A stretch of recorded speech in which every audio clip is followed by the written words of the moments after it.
खजाने। बताओ ऐ मुफलिसों के फिर क्यों तुम्हारा दिल इस्तिराब में है। अरे क्यों मांगे दुनिया वालों से, क्यों जाए दुनिया वालों के पास। मेरे आका वो हैं जिनके दर से ताजदार पलते हैं। उस गली का गदा हूं मैं जिसमें मांगते ताजदार फिरते हैं।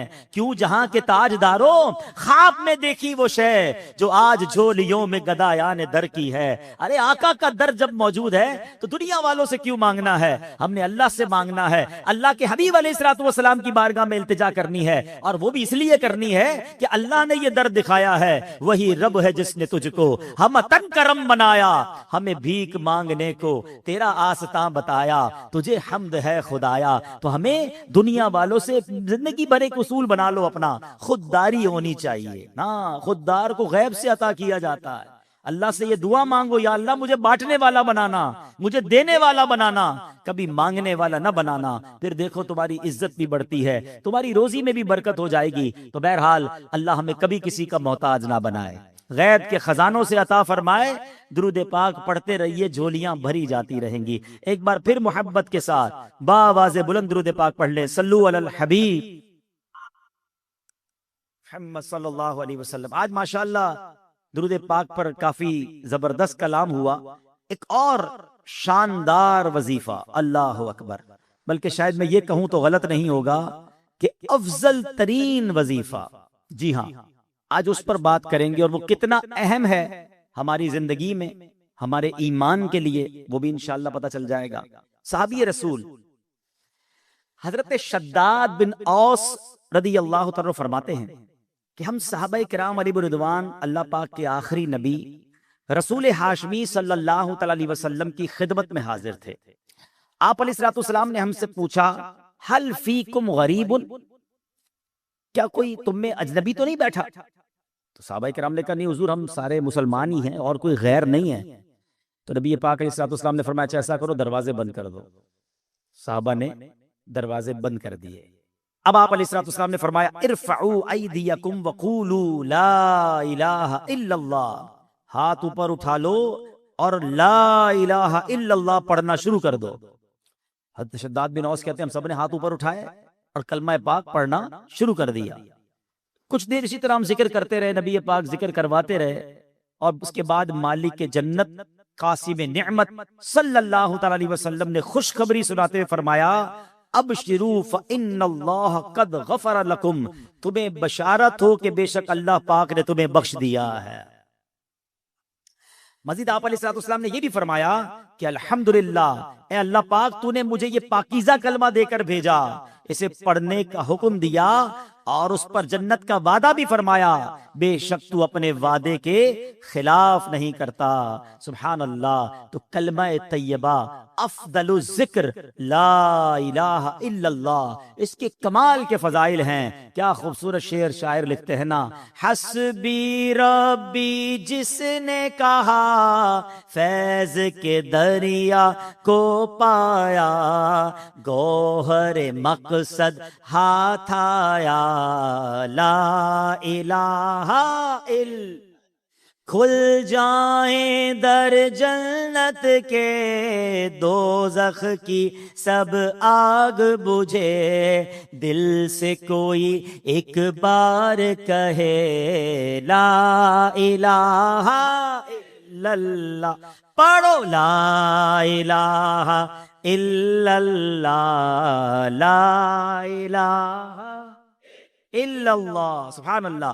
कलमा तैयबा के बहुत फजाइल है।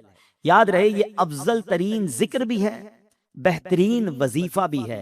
यही कलमा पढ़कर गैर मुस्लिम मुसलमान होता है। यही मुबारक कलमा सच्चे दिल से पढ़ने की बरकत से गैर मुस्लिम के सब गुनाह धुल जाते हैं और वो जन्नत का हकदार बन जाता है। हिलियतुल औलिया में है, दो आलम के मालिक व मुख्तार मक्की मदनी सरकार सल्लल्लाहु ताला अलैहि वसल्लम ने फरमाया, अल्लाह पाक इरशाद फरमाता है, बेशक मैं ही अल्लाह हूं, मेरे सिवा कोई इबादत के लायक नहीं, बस ए लोगों मेरी ही इबादत करो। तुम में से जो कोई मेरी बारगाह में सच्चे दिल से ला इलाहा इल्लल्लाह की गवाही के साथ आएगा, वो मेरी पनाह में दाखिल होगा, और जो मेरी पनाह में दाखिल हुआ वो मेरे अजाब से महफूज हो गया। क्या बात है, सुभान अल्लाह। कलमा तैयबा के मुख्तलिफ नाम हैं, याद रखिएगा। ला इलाहा इल्लल्लाह मुहम्मदुर रसूल, मिलकर पढ़ ले, ला इलाहा इल्लल्लाह मुहम्मदुर रसूलुल्लाह सल्लल्लाहु तआला अलैहि वसल्लम। इसके बहुत सारे नाम हैं।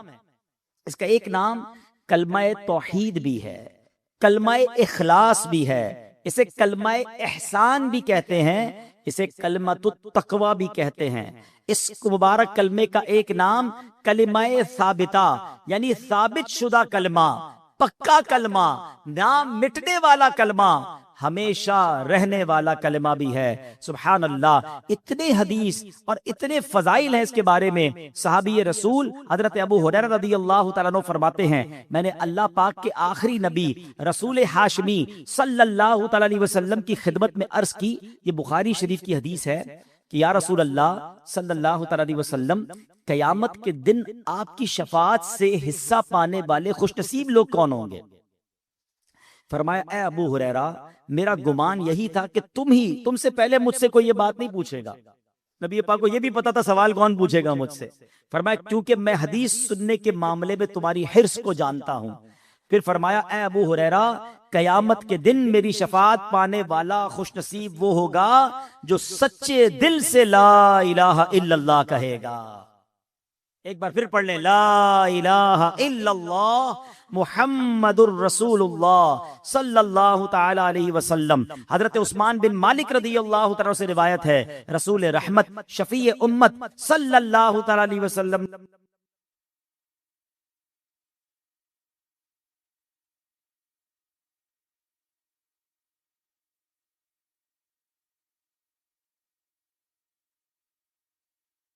ने फरमाया, जो बंदा सिर्फ और सिर्फ अल्लाह पाक की रिजा की खातिर ला इलाहा इल्लल्लाह कहे, बेशक अल्लाह पाक उस पर दोज़ख हराम फरमा देता है। एक बार फिर पढ़ ले, ला इलाहा इल्लल्लाह मुहम्मदुर रसूल सल्लल्लाहु तअलमु अन्नहु ला इलाहा इल्लल्लाहु दखलल जन्ना, यानी जो इस हाल में मरा कि वो जानता है अल्लाह पाक के सिवा कोई इबादत के लायक नहीं, तो वो जन्नत में दाखिल होगा। एक हदीस पाक में है, प्यारे आका मक्की मदनी मुस्तफा सल्लल्लाहु अलैहि वसल्लम ने फरमाया, समनुल जन्नती ला इलाहा इल्लल्लाह। बड़ी प्यारी हदीस है, इतनी मुख्तसर है मगर क्या प्यारी बात फरमा दी। आप कहें जनाब मुझे डिफेंस में बंगला चाहिए, आप अगला सवाल होगा कितने का है, कीमत क्या है, प्राइस क्या है, मुझे फलां वाला नया मोबाइल चाहिए। हाँ मुझे भी चाहिए, कीमत तो बताओ। अच्छा जनाब फलां किस्म की गाड़ी चाहिए, मगर ये तो बताओ कितने की है, जेब में पैसे होंगे तो लूंगा ना। अब अगर आपसे कोई कहे कि जन्नत की कीमत क्या है, जन्नत का समन क्या है, जन्नत का दाखिला कैसे मिलेगा, हाय हाय, नबी पाक ने एक लाइन में जन्नत की कीमत बयान फरमा दी।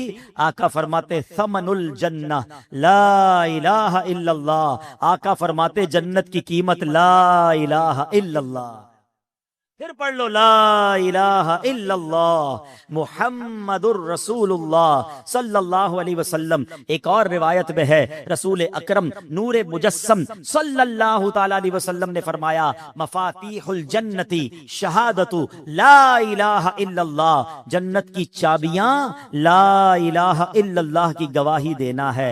अल्लाहु अकबर, सुभान अल्लाह। ये है कलमा तैयबा, ये है सुभान अल्लाह कलमा तैयबा की बरकतें, सुभान अल्लाह। अब एक अजीब सा वाकया आपको सुनाता हूं, और वाकया है हजरत बायजीद बिस्तामी का। आओ मिलकर 2-3 बार फिर कलमा तैयबा पढ़ लो, ला इलाहा इल्लल्लाह मुहम्मदुर रसूलुल्लाह ला।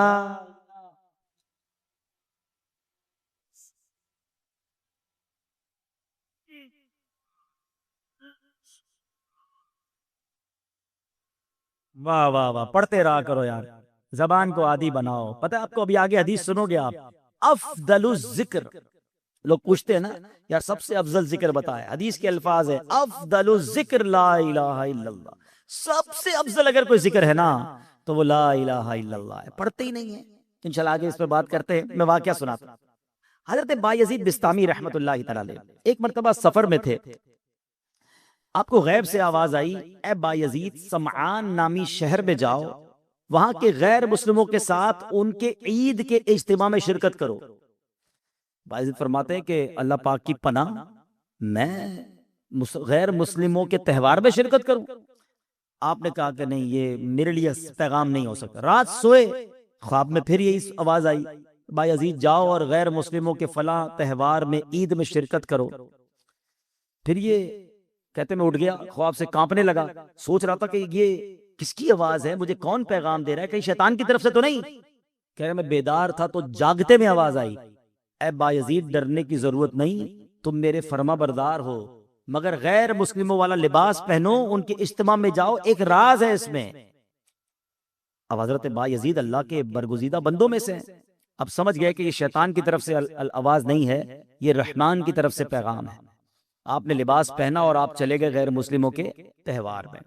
अब सारे बहुत बड़ा मैदान, बहुत बड़ा मेला, सब लोग अपने सबसे बड़े आलिम के इंतजार में बैठे हैं। कुछ देर बाद उनका आलिम आया, सब लोग बैठ गए, उसने तकरीर करनी थी, मगर जैसी वो आलिम तकरीर करने खड़ा हुआ ना, वो कपकपाने लगा, वो लरजने लगा, और वो कहता है कि लोगों ने कहा ऐ सरदार आप तकरीर शुरू कीजिए। तो कहता है कि तो हमारे इज्तिमा में एक मोहम्मदी बैठा है, एक अल्लाह के आखिरी नबी का उम्मती बैठा है, और वो तुम्हारे दीन का इम्तिहान लेने आया हुआ है, इसलिए मेरी आवाज ही नहीं निकल रही है। फिर उसने बुलंद आवाज से कहा, ऐ मोहम्मदी, ऐ अल्लाह के आखिरी नबी के उम्मती, खड़े हो जाओ। हजरत बायजीद बिस्तामी खड़े हो गए। तो उस आलिम कहता मैं तुमसे कुछ सवाल करूंगा, तुमने जवाब दिया तो उसके बाद हम सारी बातें तुम्हारी मानेंगे, और अगर तुम जवाब ना दे सके तो हम तुम्हें कत्ल कर देंगे। हजरत बायजीद बिस्तामी तो वलियों के सरदार थे, आपने कहा पूछो जो पूछना है। उस गैर मुस्लिम ने भरे मजमे में 61 सवाल किए, 61 क्वेश्चन किए हजरत बायजीद बिस्तामी से। हजरत बायजीद बिस्तामी ने सब के सब ठीक जवाब इरशाद फरमा दिए। अब वो कहता है एक सवाल का जवाब और दो, आसमानों और जन्नत की चाबी क्या है? गैर मुस्लिमों का जो पादरी था, बड़ा उनका आलिम था, तो आपने जवाब दिया, अच्छा माफ कीजिएगा, हजरत बायजीद बिस्तामी ने उससे सवाल किया, तुमने कर लिया सवाल, अब मैं सवाल करता हूं, बताओ आसमानों और जन्नत की चाबी क्या है?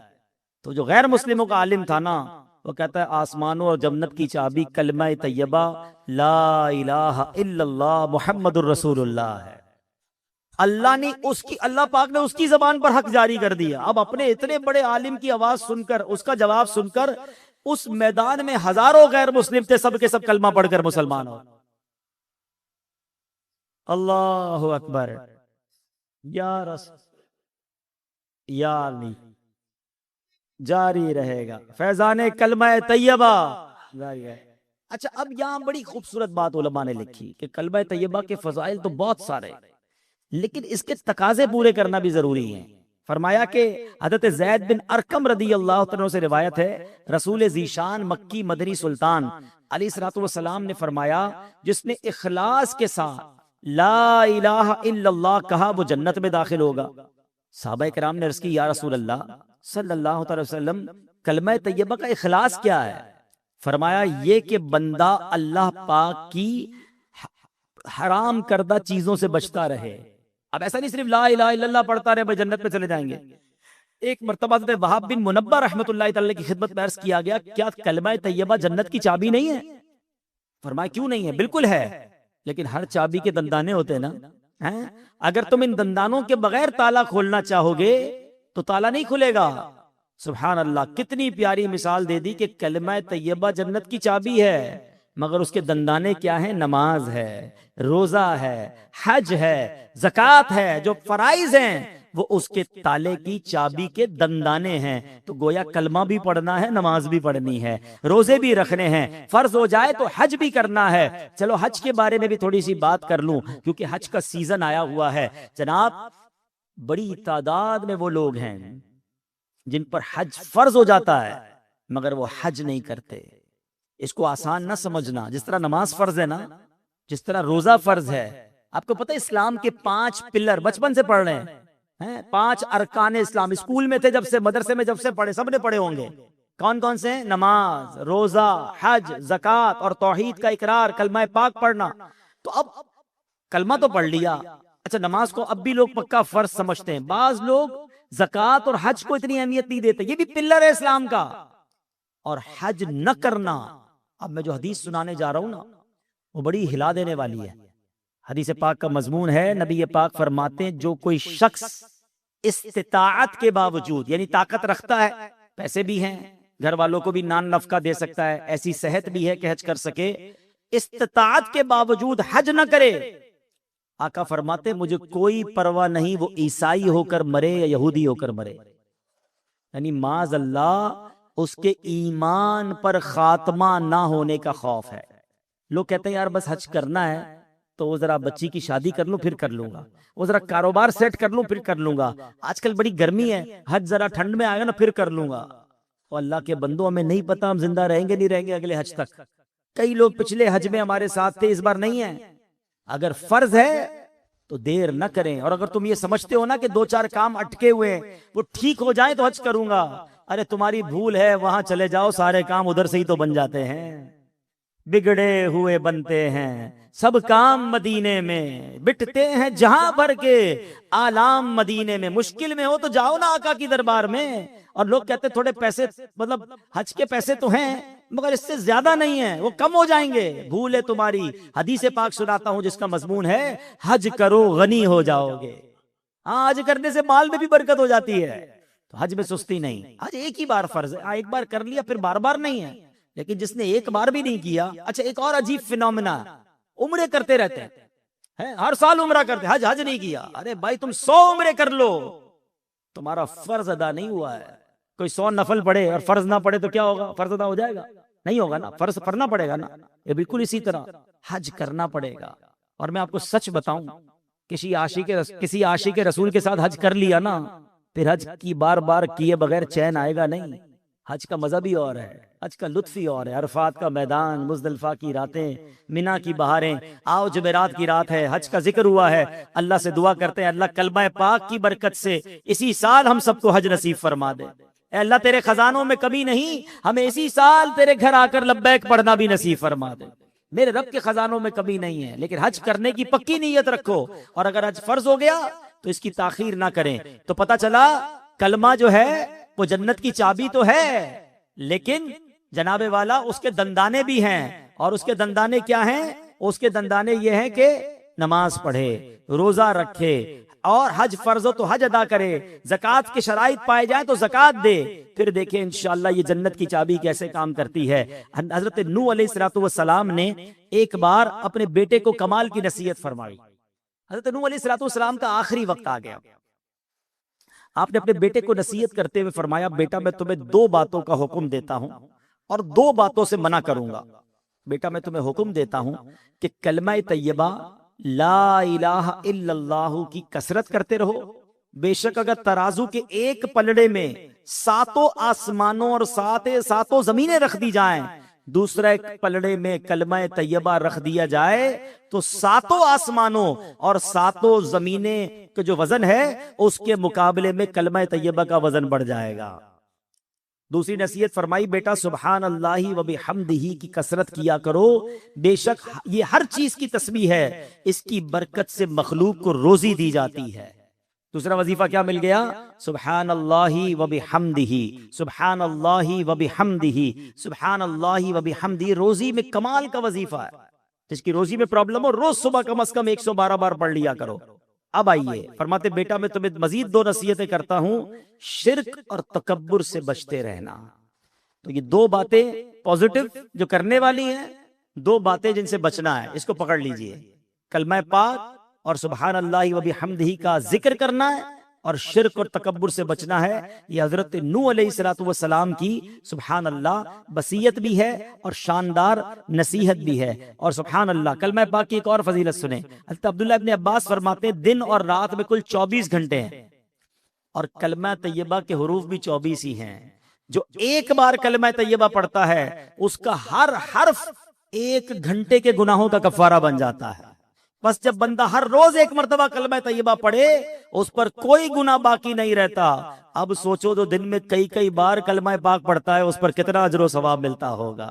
तो ये जिक्र जो है अपनी जिंदगी में शामिल कर लीजिए। नबी पाक अलैहिस्सलाम ने फरमाया, क़यामत के दिन अल्लाह पाक फरिश्तों से फरमाएगा, कलमा तैयबा पढ़ने वालों को मेरे करीब कर दो और मेरे अर्श के साए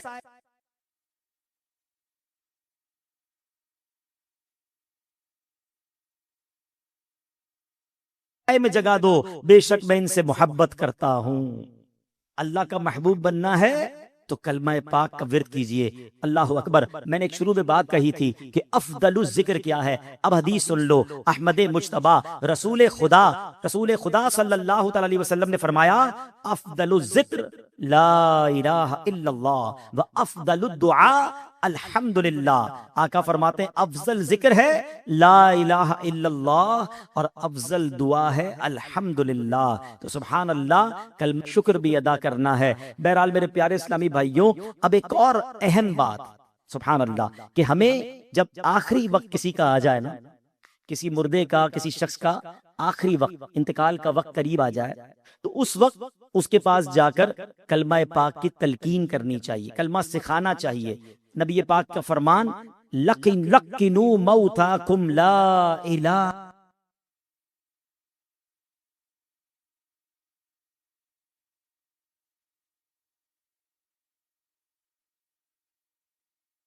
इल्लल्लाह।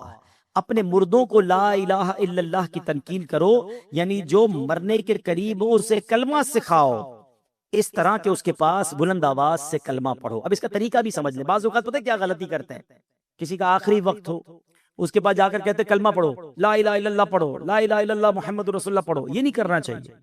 ये बड़ी अहम बात बताने जा रहा हूं। जो सकरात का वक्त हो, बड़ी मुश्किल हो रही हो, उसका खात्मा बुरा हो जाए, हमें करना पता है क्या। मैं ये नहीं कहता कि जो ये कह दे मैं नहीं पढ़ता उसका खात्मा बुरा हुआ, लेकिन आपके दिल में तो बात रह जाएगी ना, यार इसने मना कर दिया था कलमा पढ़ने से, तो ये बात ना करें। बल्कि तरीका सदरुल शरिया मुफ्ती अमजद अली आजमी ने बहार शरीयत में लिखा, नजा की हालत में जब तक रूह गले को ना आई हो, मरने वाले को तलकीन करें। किस तरह करें? उसके पास जाएं और बुलंद आवाज से खुद कलमा पढ़ना शुरू कर दें। अशहदु अल्ला इलाहा इल्लल्लाह व अशहदु अन्ना मुहम्मदर रसूलुल्लाह पढ़ते रहें। अब उसको कहने का हुक्म ना दे, आप पढ़ते रहे ताकि वो सुने और उसको याद आ जाए। और जब उस बंदे ने कलमा पढ़ लिया ना, आप चुप हो जाए, अब कोई और बात ना करे, उसका आखिरी जुमला निकल चुका ना कलमा, अब आप खामोश हो जाए। हाँ, अगर कलमा पढ़ने के बाद इसने फिर कोई बात करनी, अब दोबारा आप बुलंद आवाज से कलमा पढ़ना शुरू कर दे। कोशिश करें कि उसका आखिरी कलाम जो है वो ला इलाहा इल्लल्लाह मुहम्मदुर रसूलुल्लाह सल्लल्लाहु तआला अलैहि वसल्लम हो जाए। अल्लाह मुझे और आपको मरते वक्त भी कलमा नसीब फरमाए। किस किस की तमन्ना है मरते वक्त कलमा पढ़ना है? सुभान अल्लाह। आजकल पढ़ते हो? मरते वक्त सबको पढ़ना है। रोजाना कितनी बार पढ़ते हो? आज का बयान निकाल दें, आज के बयान में तो माशाल्लाह कई बार हमने पढ़ लिया। आप चोट करने के लिए कह रहा हूं, पिछले एक हफ्ते में कितनी बार कलमा पढ़ा? अपने आप को जवाब देना, मुझे जवाब मत देना। तमन्ना क्या है कि मरते वक्त कलमा पढ़ूं, आखिरी जबान पर कलमा पाक हो, जिंदगी में नहीं पढ़ना है। कितनी फजीलतें सुन ली, अफजलु जिक्र कहा गया इसको। और एक बात याद रखना, मरते वक्त तो वैसे ही पढ़ना मुश्किल होगा। हाँ, जबान भारी हो जाएगी। आपने देखा बुखार में अल्फाज नहीं निकलते, सर में दर्द हो तो बात करने को जी नहीं चाहता, पेट में दर्द हो ज्यादा, बंदे की मुंह से बात ही नहीं निकलती है। अरे ये पेट का दर्द, सर का दर्द, बुखार कुछ नहीं है। अल्लाह आफियत रखे। किताबों में लिखा, मौत का एक झटका तलवार के 1000 वार से ज्यादा सख्त है। कैसे पढ़ोगे कलमा जब पूरी जिंदगी नहीं पढ़ते थे? ये सोचने वाली बात है। एक बुजुर्ग की बात मुझे ऐसी दिल पे लगी है, यकीन करें। क्या जुमला कह गए, कहते हैं अपनी जबान को कलमे का आदी बनाओ, ताकि जिस दिन जबान भारी हो जाए उस दिन तुम्हारी जबान से कलमा अदा हो जाए। आदत होगी तो निकलेगा ना, आदत ही नहीं है कलमा पढ़ने की, कई कई दिन गुजर जाते हैं।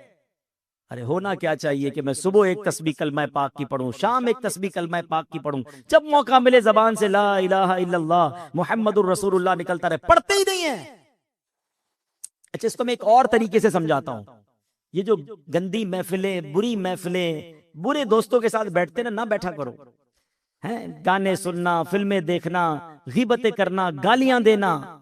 पहले एक बात याद रखें, ये जो हमारा दिमाग है ना, कंप्यूटर का सीपीयू पता है उसमें क्या होता है? डाटा होता है। आप सर्च करें वो निकाल के दे देता है। ये दिमाग अल्लाह पाक ने ऐसा कंप्यूटर दिया है, मैं ऐसा सीपीयू दिया है जिसको डिलीट करने की भी आदत नहीं है। दुनिया के मोबाइल भर जाते हैं, भाई थोड़ी सी वीडियो डाल दो, कंप्यूटर में जगह खत्म हो जाती है।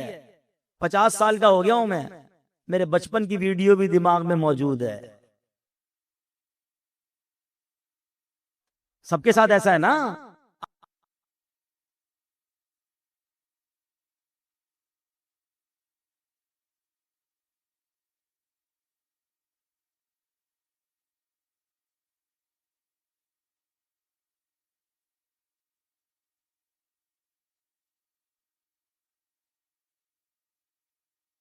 आपको बचपन के कई वाकयात ऐसे याद हैं जैसे आपकी आंखों के सामने फिल्म चलती है। ये किधर सेव है? इधर सेव है। जिसका नाम लेता हूं उसकी तस्वीर आ जाती है दिमाग में। कैसे आती है? ये सब की तस्वीरें सेव है। दुनिया भर के ममालिक देखे, वो दिमाग में सेव है सब।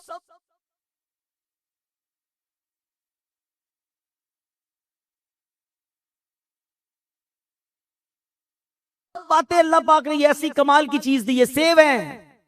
लेकिन अगर गंदी बातें भी सेव है ना, तो फिर ये ख्यालात में भी आती हैं। नमाज में बुरे ख्यालात लोगों को आते हैं क्योंकि फिल्में देख के नमाज पढ़ने आते हैं ना।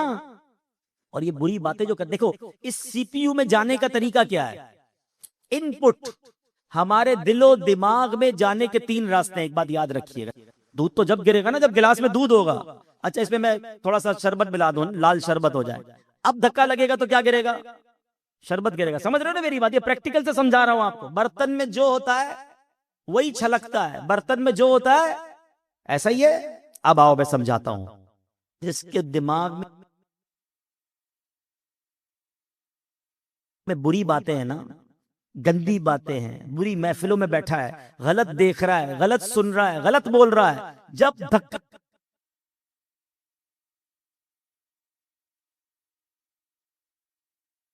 लगता है ना, फिर वही बाहर निकलता है। आप देख ले, अच्छे खासे नेक नमाजी झगड़ा हो जाए किसी से, अरे बाप रे बाप, ऐसी गालियां निकलती है बंदक।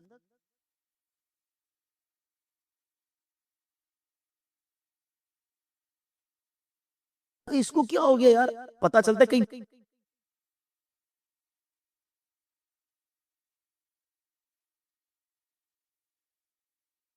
बैठता है, गालियां सुनता है, ठीक है ना। और किसी शरीफ उन नफ्स आदमी जिसने कभी गालियां सुनी ही नहीं है, बैठता ही नहीं बुरी सोबत में, उसको धक्का दे दो, उससे किसी का झगड़ा हो जाए, वो कहेगा यार नहीं मारो मुझे, क्यों लड़ रहे हो भाई, नहीं भाई नहीं करो, उसके मुंह से गाली निकलेगी नहीं क्योंकि अंदर गंदा नहीं है। चलो एक और एग्जाम्पल, एक और मशवरा, एक और तरीका। चले मोटरसाइकिल गाड़ियां तो कहा ला इलाहा इल्लल्लाह, या अल्लाह, या रसूल अल्लाह, या गौस पाक, समझ लो अंदर सही भरा हुआ है। समझ रहे हो? अंदर आपका पाक भरा हुआ है, झटका लग रहा है, अच्छा ही निकल रहा है। मगर ऐसे भी लोग यहां बैठे होंगे, अल्लाह करे ना बैठे हो, लेकिन सुन रहे होंगे कि जब झटका लगता है ना, गाली निकलती है, अबे तेरी, अबे ओ, पता मौत का झटका लगेगा और खतरनाक झटका लगेगा। अंदर अच्छा भरा हुआ होगा ना, वो बाहर आ जाएगा। और अगर अंदर बुरा भरा हुआ होगा ना, बेहयाई, बुराई, कालियां, मारे ना जाएं, कहीं मरते वक्त बुरी बातें जबान पे ना आ जाएं। हमारी तमन्ना क्या है? कलमा पढ़ते पढ़ते, दुरूद पढ़ते पढ़ते, या रसूल अल्लाह कहते कहते हैं, मैं वो सुन्नी हूं जमीले कादरी, मरने के बाद मेरा लाशा भी कहेगा अस्सलातु वस्सलाम। ये पढ़ते पढ़ते जाना है ना, तो दुनिया में पढ़ोगे तो आखिरत मरते वक्त आएगा ना जबान पे। इधर गालियां देनी है, इधर लड़ाइयां करनी है, इधर गीबतें करनी है, और तमन्ना यह कि मरते वक्त कलमा नसीब हो। ना करो ऐसा। आज से नियत कर जाओ कि अगर कलमे वाली मौत चाहिए तो कलमे वाली जिंदगी भी चाहिए। चाबी अगर जन्नत के दरवाजे को खोलने वाली चाहिए तो चाबी के दंडाने भी तो चाहिए ना। तो अब इंशाअल्लाह जिक्रो दुरूद से जबान को तर रखेंगे इंशाअल्लाह।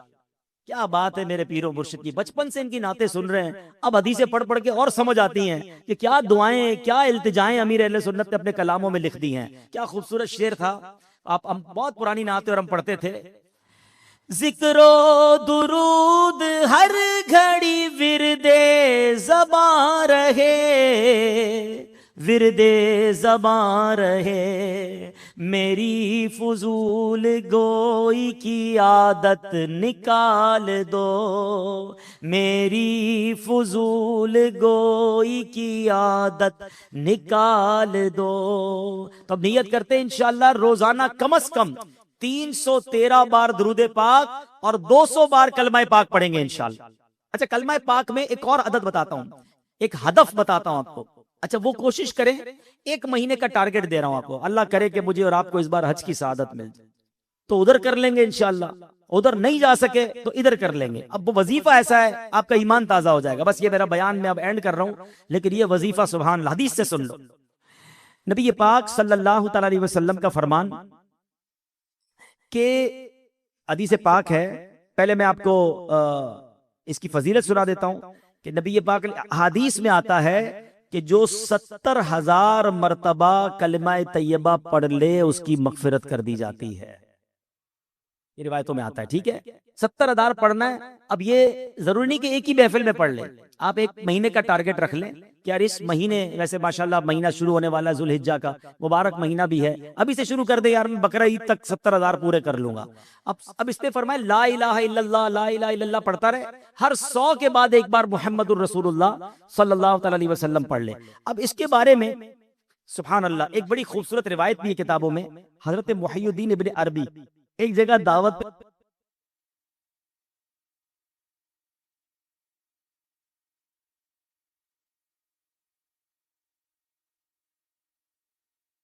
पे तशरीफ ले गए, तो एक लड़का जो है उसके बारे में मशहूर था कि ये साहिब कश्फ है, इसको बहुत सारी बातें कश्फ से मालूम हो जाती हैं, आपने सुना था। तो वो बच्चा जो है वो आपके पास खाना खा रहा था, अचानक रोने लगा। तो आपने कहा क्यों रो रहे हो? कहा मैंने अपनी माँ हुआ था। आपने दिल ही दिल में वो कलमा पाक उसकी मरहुमा वालदा को इसाले सवाब कर दिया कि मैं उसको इसाल करता हूं। वो लड़का मुस्कुराने लगा। आपने उसको बताया नहीं? कहता क्यों मुस्कुरा रहे हो? कहा मैंने देखा कि मेरी माँ को फरिश्ते जन्नत की तरफ ले जा रहे हैं। शेख इब्ने अरबी ने कहा कि मैंने इसके कशफ से हदीस पहचान ली और हदीस की बरकत से इसके कशफ को पहचान लिया कि ये वाकई गैब की बातें देख लेता है, और हदीस कितनी सही है ये भी मुझे इस वाकये से पता चल गया। तो पता चला मेरे प्यारे इस्लामी भाइयों, 70,000 बार कलमा पाक मैंने तो जब से ये हदीस पढ़ी है नियत कर ली है, कुछ शुरू भी कर दिया है। मेरे लिए भी दुआ करें, आप भी टारगेट ले लो इंशाअल्लाह, बकरा ईद से पहले पहले इंशाअल्लाह इस बार ईद ऐसी मनानी है कि 70,000 बार कलमा पाक पढ़ चुके होंगे इंशाअल्लाह। फजूल बातें यार, मोबाइल पे घंटों गुजारते हैं, वॉक करते हुए कलमा पाक पढ़ना शुरू कर दे, तस्बीह हाथ में ले, कितनी बार हो जाएगा ला इलाहा इल्लल्लाह, ला इलाहा इल्लल्लाह, ला इलाहा, 100 बार पूरा हो जाए मोहम्मद रसूलुल्लाह सल्लल्लाहु अलैहि वसल्लम पढ़ ले, इंशाअल्लाह ये जबान कलमे की आदी भी हो जाएगी। अच्छा फिर जरूरी थोड़ी एक बार 70,000 पढ़े, अल्लाह तौफीक दे, क्योंकि जब आप पढ़ोगे ना 70,000 बार, ये दिल जगमग करने लग जाएगा, कलमे से मोहब्बत हो जाएगी और पढ़ने को जी चाहेगा। कभी कहना यार चलो अम्मी के नाम पे 70,000, कभी कहना अब्बू के नाम पे। इतने तोहफे दिए अम्मी अब्बू ने, और खास तौर के जिनके माँ बाप चले गए उनके लिए तो ज्यादा अच्छी नियत करेंगे। तो अम्मी अब्बू के नाम पर जो है वो हम पढ़े, फिर अल्लाह पाक तौफीक दे तो पीर साहब के नाम पे पढ़ ले, चलो उनके इसाले सवाब के लिए, गौस पाक के इसाले सवाब के लिए। मनोड़े वालों, बिट वालों, आपको तो यूसुफ शाह गाजी बाबा के बारे में के इसाले सवाब के लिए भी पढ़ना चाहिए। तो इंशाअल्लाह बुजुर्गों के इसाले सवाब के लिए पढ़ते रहेंगे, कलमा पाक का सवाब तो मिलेगा मिलेगा, बुजुर्गों का फैजान भी मिल जाएगा इंशाअल्लाह। तो पढ़ेंगे इंशाअल्लाह। चलो 3 बार मिलकर पढ़ लेते, ला इलाहा इल्लल्लाह मुहम्मदुर रसूलुल्लाह, ला इलाहा इल्लल्लाह मुहम्मदुर रसूलुल्लाह, ला इलाहा इल्लल्लाह मुहम्मदुर रसूलुल्लाह सल्लल्लाहु तआला अलैहि वसल्लम। अब देखो ये दावत इस्लामी है, क्या प्यारा माहौल है, हैं? कभी पकड़कर हमें दुरूद पाक की फजीलत बताते हैं, कभी कलमा पाक की फजीलत बताते हैं, कभी नमाज की तरफ बुलाते हैं, अल्लाह रसूल के जिक्र की तरफ बुलाते हैं। तो इस उल्टी सीधी महफिलें छोड़ दो, उल्टी सीधी गैदरिंगें छोड़ दो, अल्लाह रसूल के जिक्र की। और फिर सुभान अल्लाह, हर जुमेरात इज्तिमा में जिक्र इलाही करवाया जाता है। हाँ, कोई बंदा ये कह सकता है भाई मैं तो हर हफ्ते कलमे की विर्द करता हूँ, कैसे करता हूँ? हर हफ्ते इज्तिमा में जाता हूँ, इज्तिमा में तो माशाल्लाह जिक्र इलाही करवाया जाता है, आज फिर होगा इंशाअल्लाह। तो नियत कर लें, आज तो माशाल्लाह बड़ी तादाद में, पीछे तक मुझे लोग नजर आ रहे हैं, तो आज शायद मैं आया हूं तो आप आ गए हैं। अब नियत करें बिट वालों, इंशाअल्लाह हर जुमेरात पाबंदी से आएंगे इंशाअल्लाह। हाथ तो उठा दो यार, पक्की नियत हो तो हाथ उठाना, हाँ नियत बनती हो तो। और इंशाअल्लाह मदनी काफिले में भी सफर करेंगे ना इंशाअल्लाह। माशाअल्लाह बड़े प्यारे प्यारे ऐलान भी आ गए। पहले मैं हर जुमेरात जो दुरूद पाक पढ़ाए जाते हैं और वज़ाइफ पढ़ाए जाते हैं वो पढ़ लेते हैं, फिर ऐलान, फिर जिक्र और फिर दुआ। कोई भी उठ के ना जाइएगा, ये मुबारक लम्हात होते हैं, कबूलियत के लम्हात होते हैं।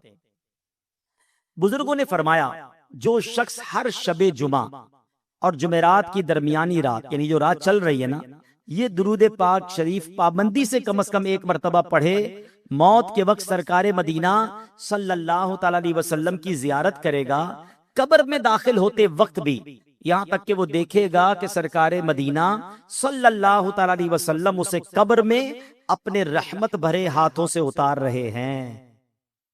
मिलकर पढ़ लें, अल्लाहुम्मा सल्ले वसल्लिम व बारिक अला सय्यिदिना मुहम्मदिन अन्नबिय्यि अल उम्मी अल हबीबी अल आली अल क़दरी अल अज़ीमी अल जाह व अला आलिही व सहबिही वसल्लिम। हजरत अनस रदियल्लाहु ताला अन्हु से रिवायत है कि ताजदारे मदीना सल्लल्लाहु ताला अलैहि वसल्लम ने फरमाया, जो शख्स ये दुरूद पाक पढ़े, अगर खड़ा था तो बैठने से पहले और बैठा था तो खड़े होने से पहले उसके गुनाह मुआफ कर दिए जाएंगे। मिलकर पढ़ ले, अल्लाहुम्मा सल्ले अला सय्यिदिना व मौलाना मुहम्मदिन व अला आलिही वसल्लिम। जो ये दुरूद पाक पढ़ता है उस पर रहमत के 70 दरवाजे खोल दिए जाते हैं। मिलकर पढ़ लें, सल्लल्लाहु अला मुहम्मद। अल्लामा अहमद सावी रहमतुल्लाहि तआला अलैह बाज बुजुर्गों से नकल करते हैं, इस दुरूद शरीफ को एक बार पढ़ने से 6 लाख दुरूद शरीफ पढ़ने का सवाब हासिल होता है। अल्लाहुम्मा सल्ले अला सय्यिदिना मुहम्मदिन अददा मा फी इल्मिल्लाहि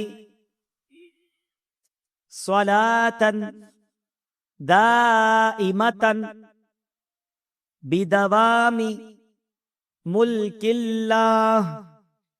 एक दिन एक शख्स आया तो नबी पाक अलैहिस्सलाम ने उसे अपने और सिद्दीक अकबर रदियल्लाहु तआला अन्हु के दरमियान बिठा लिया।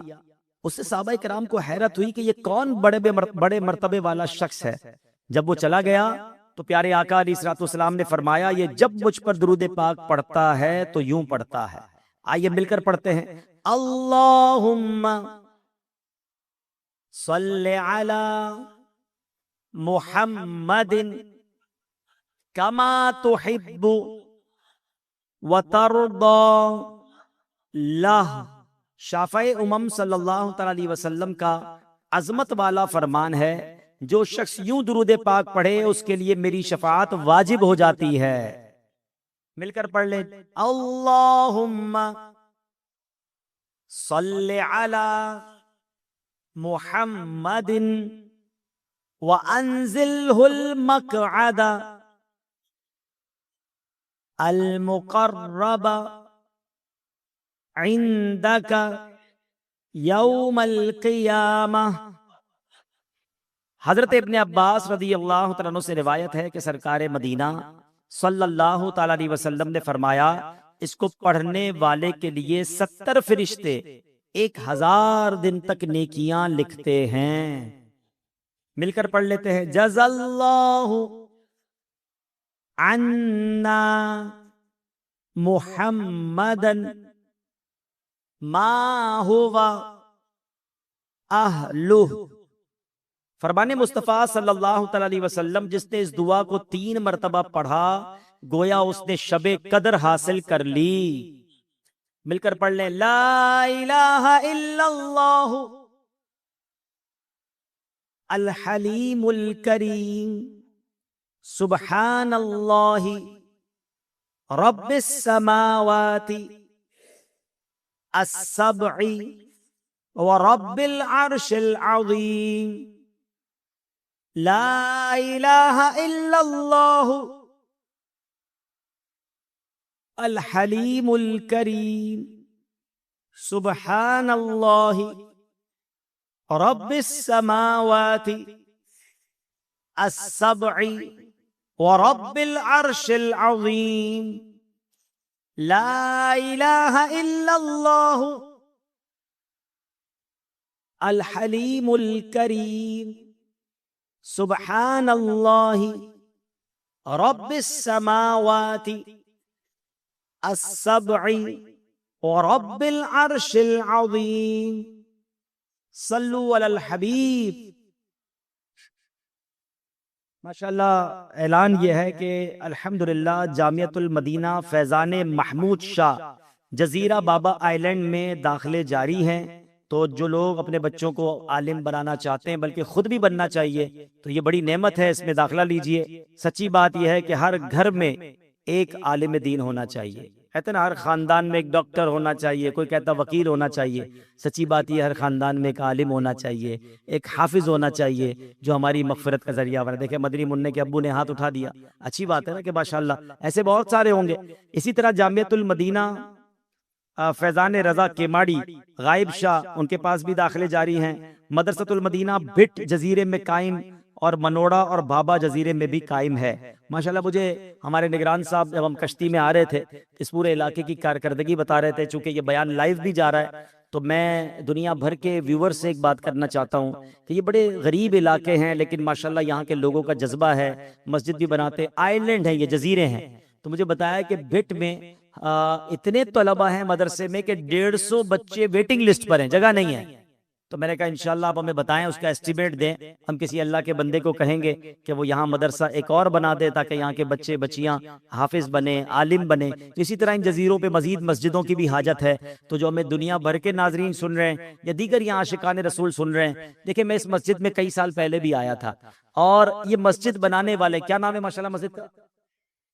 हुसैनी मस्जिद। अब ये मस्जिद इतनी प्यारी बनी हुई है, लेकिन हो सकता है जब ये शुरू में बनी होगी ना, जिन लोगों ने बनाई होगी वो आज दुनिया में बहुत सारे नहीं होंगे, हैं? मस्जिदें बाकी रह जाती है, बनाने वाले चले जाते हैं, मगर उनकी कब्र में उन्हें रोजाना सवाब मिलता है और कयामत तक मिलता रहेगा।